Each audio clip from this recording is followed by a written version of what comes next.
Hi friends, Siva Ayali சீரியலில் சூப்பராகவே இப்போ எபிசோடு எடுத்துகிட்டு போயிட்டு இருக்கிறாங்க. இந்த மாதிரிக்கு கதை எடுத்துகிட்டு போகிறாங்கன்னு பார்த்தோம்னா, சிவா தான் தன்னுடைய பையன் அப்படின்னு சொல்லிட்டு கபிலனோட அப்பா கண்டுபிடிச்சிருந்தாங்க. அடுத்து என்னெல்லாம் நடக்க போகுது அப்படிங்கிறத நம்ம இந்த வீடியோக்குள்ளே நம்ம பார்க்க போகிறோம். வாங்க நம்ம வீடியோக்குள்ளே போகலாம்.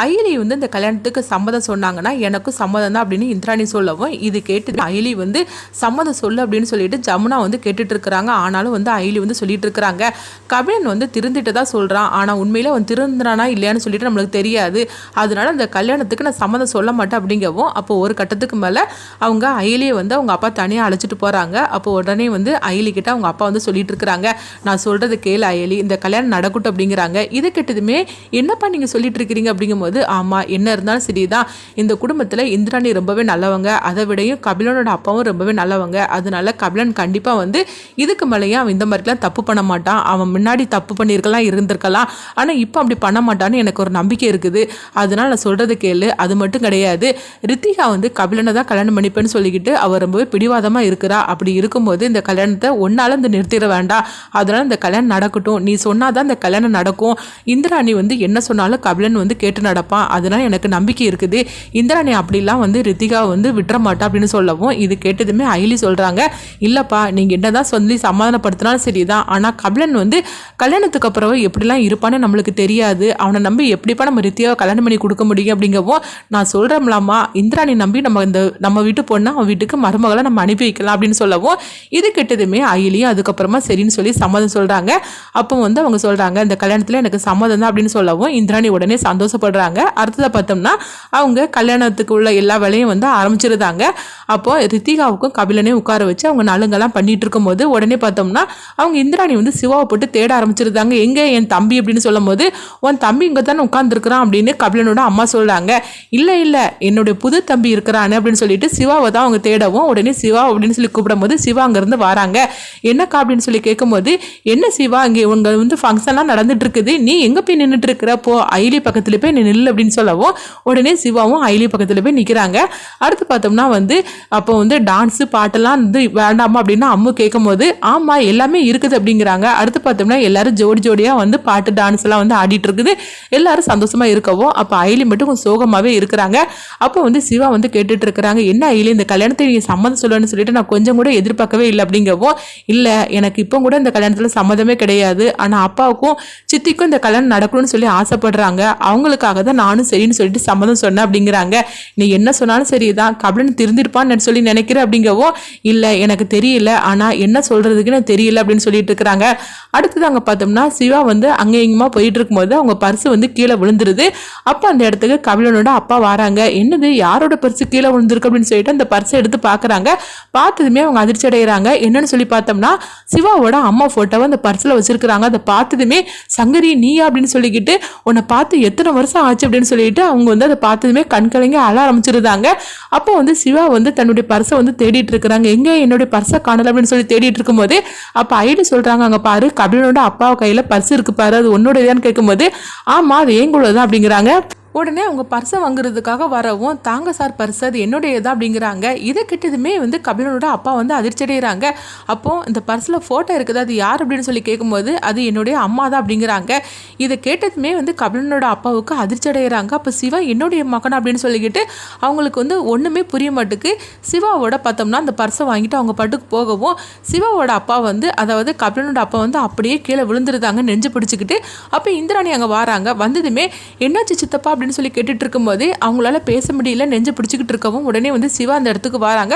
சிவா நீ ஓடிவா அப்படின்னு சொல்லிட்டு இந்திராணி கூப்பிடவும் உடனே சிவா ஓடி வராங்க. என்னாச்சு சார் அப்படின்னு சொல்லி கேட்டுட்டு இருக்கும்போது, என்னன்னு தெரியல திடீர்னு இந்த மாதிரிக்கு அவருக்கு நெஞ்சு வலின்னு சொல்லிட்டு உட்காந்துட்டாரு அப்படின்னு சொல்லவும், உடனே தண்ணி எடுத்துட்டு வா அப்படின்னு சொல்லும் போது சிவா தண்ணி எடுத்துக்கொண்டு கொடுக்குறாங்க.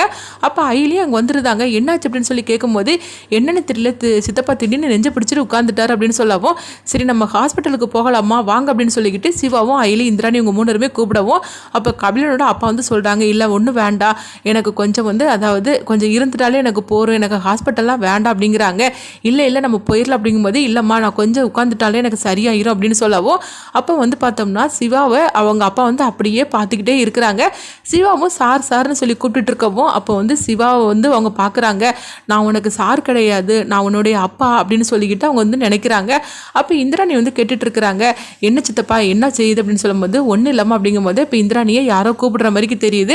உடனே வந்து அவங்க கபிலனோட அப்பா வந்து சொல்லிட்டு இருக்கிறாங்க, இந்திராணி நீங்க இருந்து கிளம்பு, ஏன்னா அங்கே கல்யாண வேலையெல்லாம் இருக்குது, எனக்கு இப்படி நடந்திருக்குன்னு நீ ஒன்றும் சொல்ல வேண்டாம், நான் கொஞ்ச நேரம் ரெஸ்ட் எடுத்துட்டு வந்தோம்னா எனக்கு சரியாயிரும் அப்படின்னு சொல்லவும், எப்படி சித்தப்பா நான் உங்களை விட்டுட்டு போவேன் அப்படிங்கும்போது அதுதான் சிவா இருக்கிறாம்ல அப்படின்னு அவங்க சொல்லவும், இது கிட்டதுமே சிவா வந்து சொல்றாங்க, ஆமா நான் தான் இருக்கிறோம்ல நீங்க போங்கக்கா அப்படிங்கும்போது உடனே இந்திராணி வந்து அவங்க பாக்குறாங்க, என்ன சித்தப்பா சிவா இருக்கட்டுமா அப்படின்னு கேட்கும்போது, சிவா இருந்தாலே எனக்கு போருமா அப்படிங்கிறாங்க.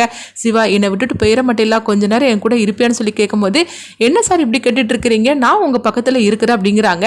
அப்ப இந்திராணிக்கு வந்து அவங்க பாக்குறாங்க, என்னது சித்தப்பா வந்து சிவா கிட்ட இந்த அளவுக்கு வந்து ரொம்ப பாசமா இருக்கிற மாதிரி இருக்கு அப்படின்னு சொல்லி பார்க்கவும், அப்ப அயலியும் பாக்குறாங்க. அப்ப அயலி வந்து சொல்லிட்டு இருக்கிறாங்க, என்ன சார் என்ன செய்யுது, நம்ம வந்து ஹாஸ்பிட்டலுக்கு போகலாமா, நாங்க 2 பேரும் உங்களை அழைச்சிட்டு போட்டுமான்னு சொல்லி கேட்கும்போது, அதெல்லாம் ஒன்றும் வேண்டாமா, சிவா மட்டும் என் பக்கத்துல இருந்தாலே போறேன், எனக்கு சரியாயிரும் அப்படின்னு சொல்லவோ, உடனே அயலிக்கு ஒன்றும் புரிய மாட்டேங்குது, என்னது திடீர்னு சிவா மேலே அவர் இவ்வளோ பாசமாக பேசிட்டு இருக்காரு அப்படின்னு சொல்லிட்டு அவங்க பார்க்கவும், அப்போ சிவாவும் சொல்கிறாங்க, ஆமாம் அயலி நான் தான் இருக்கிறோம்ல, நான் அவரை கவனிச்சுக்கிட்டேன், அக்கா நீங்கள் போய் வேலையை பாருங்க, அப்படி ஏதாவது ஒன்றுனா நான் அவரை ஹாஸ்பிட்டல் கூட்டிகிட்டு போகிறேன் அப்படின்னு சொல்லவும், உடனே இந்திராணியும் சரின்னு சொல்லிட்டு போகிறாங்க. அடுத்து பார்த்தோம்னா சிவா வந்து அவங்க பக்கத்திலே இருக்கவும், அப்போ வந்து சிவாவை அவங்க பார்த்துட்டே இருக்கிறாங்க. அப்போ வந்து சிவாவுக்கிட்ட வந்து கேட்குறாங்க, அம்மா இப்போ உங்கள் அம்மா எங்கே இருக்காங்க அப்படிங்கும்போது, எங்கள் அம்மாவோட கதை முடிஞ்சு ரொம்ப நாள் ஆகிப்போச்சு அப்படிங்கிறாங்க. இது கிட்டதுமே வந்து அவங்க அதிர்ச்சி அடைகிறாங்க, ஐயோ சங்கரி நீ இப்போ நீ உயிரோடே இல்லையான்னு சொல்லிக்கிட்டு அவங்க கண்கலங்குறாங்க. அப்போ உங்க அப்பா அப்படின்னு சொல்லும் போது, எங்க அப்பா யாருன்னு எனக்கு தெரியாது, அவரை தான் நான் தேடிக்கிட்டு இருக்கிறேன் அப்படிங்கிறாங்க. இது கிட்டதுமே வந்து அவர் கண்கலங்குறாரு, நான் தான் சிவா உன்னுடைய அப்பான்னு சொல்லிட்டு இருக்கும் போதே சிவாவுக்கு வந்து ஏதோ ஃபோன் வர மாதிரி இருக்குது, சார் கொஞ்சம் வெயிட் பண்ணுங்க நாங்கள் தான் இருந்து பேசிட்டு இருக்கிறேன் அப்படிங்கும்போது, உடனே சரி நீ போய் பேசிட்டு வாப்பா அப்படிங்கிறாங்க. அப்போ சிவா வந்து ஃபோன் பேசிட்டு இருக்கவும் சிவாவையே பார்த்துக்கிட்டே இருக்கிறாங்க.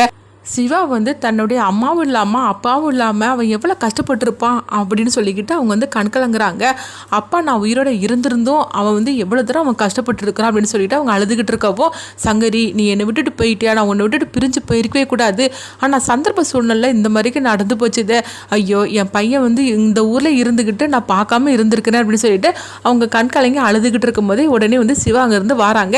என்ன சார் என்னாச்சு, எதுக்காக கண்கலங்கிட்டு இருக்கிறீங்க அப்படிங்கும்போது, ஒன்றும் இல்லை சிவா கண்ணில் தூசி விழுந்துடுச்சு அப்படின்னு சொல்லவோ, அப்போ உடனே வந்து அவங்க சிவா வந்து வேற ஒன்றும் இல்லை அப்படிங்கும்போது வேற ஒன்றும் இல்லை அப்படிங்கிறாங்க.